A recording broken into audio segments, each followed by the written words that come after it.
नमस्कार दोस्तों। जिनके घर शीशे के होते हैं वह दूसरों पर पत्थर नहीं फेंका करते। यह बड़ा डायलॉग आपको कई जगह सुनने को मिला होगा, मिलता रहा होगा, मिलता होगा अब भी।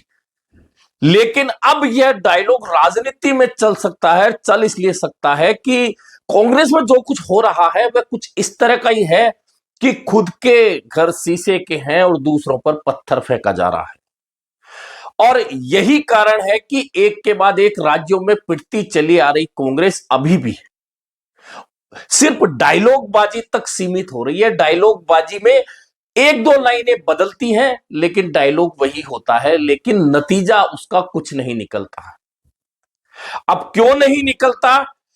क्योंकि यहां एक बात और जुड़ जाती है, क्योंकि इन दिनों मानसून आ रहा है।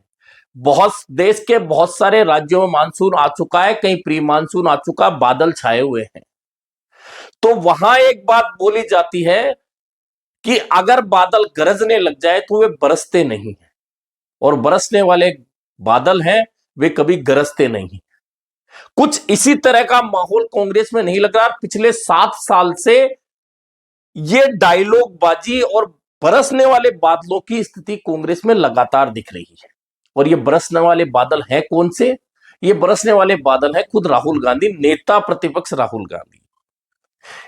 लगातार 7 साल से डायलॉग ऐसे देते हैं कि मौजूद जो लोग होते हैं मंच के सामने वे तालियां पीटते हैं, और मंच पर जो बैठे होते हैं वे सब समझते हैं कि ये गरजने वाले बादल हैं, बरसेंगे नहीं।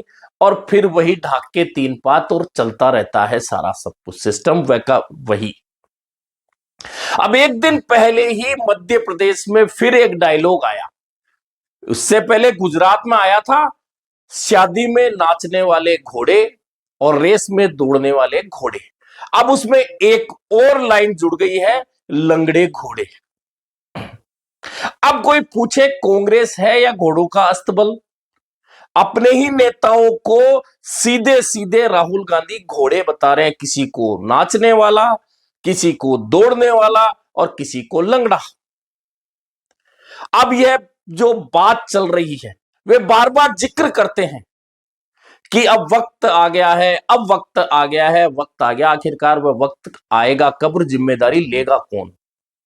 और यह आत्मघाती कदम क्या उठा सकती है कांग्रेस? सबसे बड़ा सवाल तो यह है। और यह सवाल इसलिए है कि कांग्रेस में डायलॉग बाजी की जो शुरुआत राहुल गांधी ने की थी वह कोई नई नहीं है।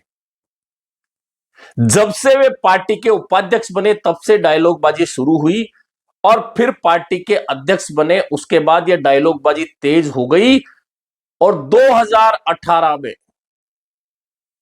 दिल्ली अधिवेशन हुआ था, और दिल्ली अधिवेशन हुआ था तो राहुल गांधी का पहला भाषण जो डायलॉग बाजी में तालियां बटोर रहा था सर्वाधिक, सबको याद होगा, पैरासूट की डोरी काट दूंगा, धड़ाम से नीचे गिरेंगे, कार्यकर्ताओं को मौका दूंगा, ये दूंगा, वो दूंगा, ऐसा करूंगा। तो याद कर लीजिए, तब से लेकर अब 7 साल के दौरान राहुल गांधी ने पार्टी में बदल क्या दिया।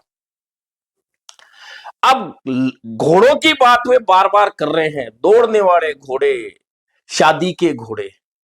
तो अब उनके पास बचे सिर्फ शादी के घोड़े ही हैं। सजाओ और शादी में दिखाओ। दौड़ने वाले जो घोड़े थे, अधिकांश घोड़े दूसरी अस्तबल में जा चुके हैं और वहां दौड़ रहे हैं। और इधर अब लंगड़े घोड़े जुड़ गए। तो लंगड़े घोड़े हैं कौन? अब लंगड़े घोड़े हैं तो उन लंगड़े घोड़ों का दो तरीके से मालिक इलाज करते हैं। या तो उन्हें जंगल में छोड़ दिया जाता है कि अपनी घास पानी खुद तलाशो, खाओ पियो और जंगल में रहो, या फिर मालिक उनके लिए एक अलग जगह बना देता है, वहां वे लंगड़े घोड़े पड़े रहते हैं, उन्हें खाने को घास दे दी जाती है, पीने को पानी दिया जाता है। अब राहुल गांधी कौन सा इलाज करेंगे ये वे जाने। लेकिन आत्मघाती कदम वाली बात मैंने इसलिए की कि राहुल गांधी ने पार्टी में नई लीडरशिप कितनी पैदा की, सवाल इस पर उठता है। और क्या वे खुद जिम्मेदारी लेने की तैयारी कर सकते हैं? दरअसल राहुल गांधी जिम्मेदारी से हमेशा भागते रहे हैं। अब यह बात क्यों है? यह इसलिए है कि राहुल गांधी पार्टी के अध्यक्ष थे। पार्टी लोकसभा चुनाव में बुरी तरह से हारी, सीडब्ल्यूसी की बैठक हुई और वह सीडब्ल्यूसी की बैठक फैसला लेने वाली हो सकती थी कि हार के लिए जिम्मेदार नेताओं को पार्टी के पदों से हटाकर बाहर का रास्ता दिखाया जाता और उनकी जगह नए लोगों को मौका दिया जाता। वह एक सुनहरा मौका था, लेकिन उस सुनहरे मौके को खोते हुए राहुल गांधी जिम्मेदारी से भागे, अध्यक्ष पद छोड़ गए। अब अध्यक्ष पद छोड़ गए तो वे तमाम नेता बच गए जो पार्टी की हार के लिए जिम्मेदार थे। अब फिर कहते हैं कि अब गांधी परिवार का कोई भी सदस्य पार्टी का अध्यक्ष नहीं बनेगा, यह जिम्मेदारी से बचने की फिर तैयारी। अब आप यह कहते कि ना सिर्फ पार्टी का अध्यक्ष बनेगा गांधी परिवार से कोई, बल्कि पार्टी के किसी भी फैसले में मौजूद नहीं होगा, सिर्फ पार्टी का कार्यकर्ता बनकर रहेगा, तो समझ में आती। अब पर्दे के पीछे से फैसले तो तमाम गांधी परिवार करे और जब जिम्मेदारी लेने की बात आए तो दूसरों के सिर डाल दी जाए। खैर, ये उनका आपसी मामला वे जाने। लेकिन अब जो आत्मघाती बात जो मैं कह रहा हूं कि आत्मघाती कदम, तो आत्मघाती कदम यह है कि वे जिन नेताओं को शादी वाला घोड़ा मानते हैं उन्हें सजाए रखें, जिन्हें दौड़ने वाला मानते हैं उन्हें दौड़ाएं, वो जीते हारे वह अलग मैटर है। और लंगड़े घोड़े कौन से हैं उनके लिए अलग अस्तबल बनाकर उन्हें घास पानी दे दें, ये वे जाने। लेकिन यहां बात चूंकि लीडरशिप की हो रही है घोड़ों के नाम पर, तो पार्टी में नई लीडरशिप का जो संकट है यह निश्चित तौर पर बहुत बड़ी समस्या है कांग्रेस के लिए पिछले 10 सालों से। और क्यों है? आपने देखा होगा, जो लोग राजनीति देखते हैं, समझते हैं, राजनीति में हैं या राजनीति को पढ़ते हैं, वे जानते हैं कि इंदिरा गांधी के जमाने में नई लीडरशिप तैयार हुई। उस लीडरशिप के बहुत सारे नेता लंबे समय तक पार्टी में बने रहे, ना सिर्फ बने रहे बल्कि पार्टी की जड़ें मजबूत करके आगे भी बढ़ाते रहे। और यही कारण था कि जब संजय गांधी का समय आया तो संजय गांधी के साथ की जो लीडरशिप थी वह तैयार हुई, वह आज तक चल रही है। बहुत सारे नेता आज तक मौजूद है कांग्रेस में मजबूती के साथ में, ना सिर्फ पार्टी के संगठनों में मजबूती से वे रहे बल्कि जमीन पर भी पार्टी के लिए जीत कर भी आए और लोगों को जिताकर भी लाए। उसके बाद राजीव गांधी का समय आया तो फिर एक लीडरशिप खड़ी हुई और वह लीडरशिप आज तक चल रही है। हालांकि अब पिछले कुछ सालों से जब से राहुल गांधी की डायलॉग बाजी आई है, राहुल गांधी ने नेतृत्व करना शुरू किया है, संजय गांधी और राजीव गांधी के समय की जो लीडरशिप थी धीरे धीरे पार्टी से छिटककर दूर हो गई, क्योंकि राहुल गांधी के आसपास की जो लीडरशिप है, आप ध्यान दे लीजिए कि एक नेता पर बात नहीं है, ना तो वे जमीन पर मजबूत है, ना वे पब्लिक फिगर हैं, ना वे किसी को चुनाव जिताकर ला सकते हैं, ना खुद चुनाव जीत सकते हैं। ज्यादातर लीडरशिप एआईसीसी में वही बैठी हुई है। राहुल गांधी उस लीडरशिप के बैठे होने के बावजूद बात करते हैं शादी के घोड़े, दौड़ने वाले घोड़े, लंगड़े घोड़ों की। और उसी गिरी हुई लीडरशिप में कांग्रेस के 2 अग्रिम संगठन बहुत मजबूत हुआ करते थे, जो जमीनी स्तर पर पार्टी के धरने, प्रदर्शन, चुनावी रैलियां और चुनावी मतदान के दिन जो सब कुछ संभालते थे वह थे यूथ कांग्रेस और एनएसयूआई, जिन्हें राहुल गांधी की जिद ने चुनावी मोड में डालकर लगभग इतना कमजोर कर दिया है कि वहां से अब नई लीडरशिप पैदा होना ही बंद हो गई है।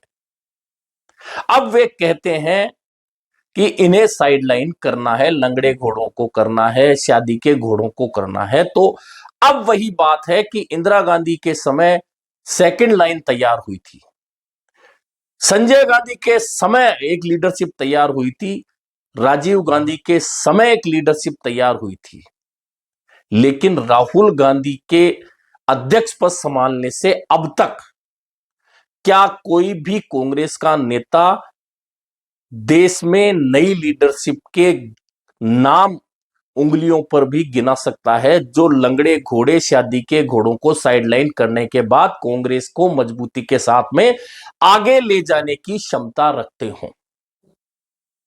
अब अगर फिर भी अपनी जिद, चूंकि जिद्दी तो राहुल गांधी हैं,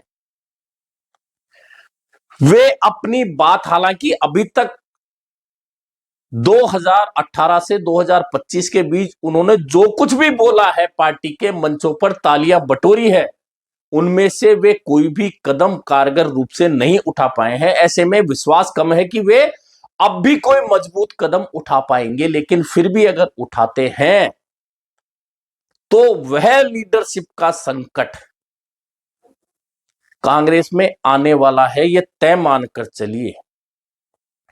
यह किसी राजस्थान की बात नहीं है, यह दिल्ली की बात नहीं है, यह हरियाणा की बात नहीं है, यह मध्य प्रदेश की बात नहीं है, यह गुजरात की बात नहीं है। यह तमाम प्रदेशों में कुछ ही प्रदेश ऐसे होंगे जहां नई लीडरशिप कमान संभालकर पार्टी को आगे ले जाने की क्षमता रखती हो, अन्यथा ज्यादातर प्रदेशों में पार्टी जर्जर हो चुकी है। और कितने ही प्रदेश गिना सकते हैं जिनमें पार्टी 30-30 सालों से सत्ता में आना तो दूर, जिस गठबंधन में लड़ती है उससे मुश्किल से 10% सीटें भी हासिल नहीं कर पाती। गठबंधन में पार्टी की हालत यह हो चुकी है। इनमें आप बिहार का नाम ले सकते हैं, उत्तर प्रदेश का ले सकते हैं, पश्चिम बंगाल का ले सकते हैं, तमिलनाडु का ले सकते हैं, गुजरात भी अब उसी स्थिति में आ चुका है, मध्य प्रदेश भी उसी स्थिति में आ चुका है, दिल्ली भी उसी स्थिति में आ चुका है, हरियाणा भी अब उसी स्थिति में आने को तैयार बैठा है, उड़ीसा में भी कांग्रेस की यही हालत है। सालों से सत्ता का मुंह देखना तो दूर की बात, सत्ता के नजदीक पहुंचने के सपने भी वहां के कांग्रेस जनों को नहीं आते हैं। और राहुल गांधी अब भी बारात के घोड़े, दौड़ने वाले घोड़े, लंगड़े घोड़ों की बात मंच से बोलकर तालियां बटोरते हैं। जिला अध्यक्षों को ताकत देने की बात करते हैं, तो आपको रोका किसने है? पार्टी कार्यकर्ता को मजबूत बनाने की बात करते हैं, तो आपको रोका किसने है? क्या कोई बाहर से, संयुक्त राष्ट्र से कोई स्पेशल दल आएगा उन नेताओं को छांटने, उन कार्यकर्ताओं को छांटने, उन जिला अध्यक्षों को छांटने, जिन्हें आप मौका देंगे? कुल मिलाकर राहुल गांधी एक बात में बहुत बढ़िया डेयरिंग है। डेयरिंग ऐसे है कि कभी मछुआरों के साथ समुद्र में कूद पड़ते हैं, कभी वे कश्मीर से कन्याकुमारी तक पैदल यात्रा निकालते हैं, कभी वे गिग वर्कर्स को बुलाकर बात करते हैं, कभी वे कुलियों के बीच पहुंच जाते हैं, कभी मिस्त्रियों के बीच पहुंच जाते हैं, कभी जूता गांठने वाले की दुकान पर पहुंच जाते हैं। आम आदमी के लिए ऐसे नेता बहुत अच्छे होते हैं, निश्चित तौर पर ये एक अच्छाई है राहुल गांधी। लेकिन उन लोगों के लिए राहुल गांधी अच्छा तब कर सकते हैं जब कांग्रेस सत्ता में आए। और फिलहाल के जो हालात हैं पूरे देश में और खुद कांग्रेस के अंदर, उसमें कांग्रेस कम से कम केंद्र में सत्ता में आने की स्थिति में तो नहीं लगती। और नहीं इसलिए लगती क्योंकि जो बड़े प्रदेश हैं उनमें पश्चिम बंगाल, बिहार, तमिलनाडु, उत्तर प्रदेश, गुजरात, मध्य प्रदेश, जहां लोकसभा में कांग्रेस के खाता खुलने में भी परेशानी होती है, और इन प्रदेशों में आधी से ज्यादा लोकसभा सीटें होती हैं,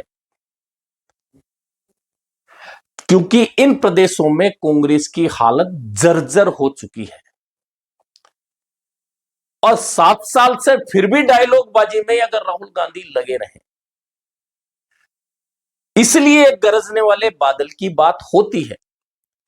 अगर किसी भी पार्टी में मजबूत अगर आधार तैयार करना होता है तो उसके नेता भाषण नहीं देते, वे फैसले लेते हैं। क्या एआईसीसी में जो बदलाव की जरूरत है, कार्यकारिणी बनाने की जरूरत है, मल्लिकार्जुन खड़गे को अध्यक्ष बनने के बाद कितने दिन हुए, क्या कांग्रेस की नई कार्यकारिणी का गठन हो गया? क्या सीडब्ल्यूसी में जो बदलाव होना था हो गया? क्या अग्रिम संगठनों में जो मजबूती देनी थी वह हो गई? क्या प्रदेश अध्यक्षों को बदला जाना था वह काम हो गया? नहीं। जब वहां बैठकर आप यह फैसले तक नहीं ले सकते, लेकिन उसके बावजूद अगर आप सिर्फ तालियां बजवाने के लिए अलग अलग प्रदेश में जाकर इस तरह के भाषण दें, तो फिर मंच पर आपके बराबर में जो नेता बैठे हैं वे सिर्फ हंसेंगे, क्योंकि उन्हें पता है कि फैसला लेने वाला नेता, चाहे वह बीजेपी का हो, वह कांग्रेस का हो, चाहे आपका हो, चाहे किसी पार्टी का हो, वह अगर शीर्ष नेतृत्व में आता है तो वह सिर्फ फैसले लेकर यह बताता है कि वह क्या करना चाहता है। फिर भी अगर राहुल गांधी कहते हैं कि सीडब्ल्यूसी में अपने ये फैसला किया है कि जिला अध्यक्षों को मजबूत बनाएंगे, पिछले दिनों जिला अध्यक्षों को बुलाकर चर्चा भी की थी, और ये कदम वे उठाते हैं, तो कांग्रेस के लिए निश्चित तौर पर एक अच्छी शुरुआत होगी। भले ही फिर भी पार्टी को लोकसभा में चुनाव जीतने के लिए, क्योंकि 2014, 2019 और 2024 के चुनाव पार्टी राहुल गांधी की नेतृत्व में, अब आप कहेंगे नेतृत्व नहीं था, लेकिन तमाम फैसलों में राहुल गांधी मौजूद थे, राहुल गांधी के ही फैसले थे। ऐसे में राहुल गांधी के नेतृत्व में 3 चुनाव लोकसभा के कांग्रेस हारने के बाद भी सिर्फ अस्तबल के घोड़ों की सी चर्चा करके तालियां बटोरते रहे राहुल गांधी, तो फिर उन पार्टी का भगवान ही मालिक है। लेकिन अब देखना यह है कि क्या राहुल गांधी आगे बढ़कर कोई ऐसे कठोर फैसले लेंगे जिसका असर पार्टी में नीचे तक जाए, या फिर तालियां बटोरने के लिए फिर एक नया भाषण किसी अन्य नए प्रदेश में आने वाला है। अभी के लिए इतना ही, फिर मिलेंगे नए मुद्दे पर चर्चा के साथ।